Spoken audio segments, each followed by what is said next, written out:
دارالحکومت میں سرکاری ذرائع نے بتایا ہے کہ نئی دہلی میں تعینات 20 سے زیادہ غیر ملکی سفارتکار 2 روزہ دورے پر 17 فروری بدھ کو جموں و کشمیر کا دورہ کرنے کے لیے تیار ہیں۔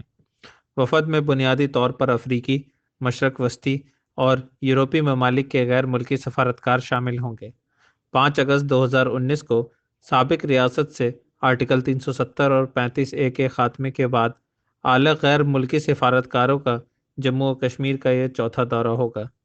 یورپی MPA کے وفد نے 2 روزہ دورے پر اکتوبر 2019 میں کشمیر کا دورہ کیا تھا۔ اس کے بعد پچھلے سال 9 جنوری کو نئی دہلی میں امریکی سفیر سمیت 16 غیر ملکی سفیروں نے دورہ کیا تھا۔ غیر ملکی سفیروں کے 25 رکنی وفد نے 12 فروری 2020 کو بھی کشمیر کا دورہ کیا تھا۔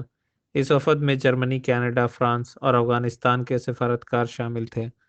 وزارت خارجہ کے اعلیٰ ہندوستانی سفارتکار وکاس سوروپ نے وفد کی قیادت کی تھی، جس نے معاشرے کے متعدد وفود سے ملاقات کی تھی اور انہیں جموں و کشمیر میں نوکرشاہی اور سیکیورٹی اداروں نے خطاب کیا تھا۔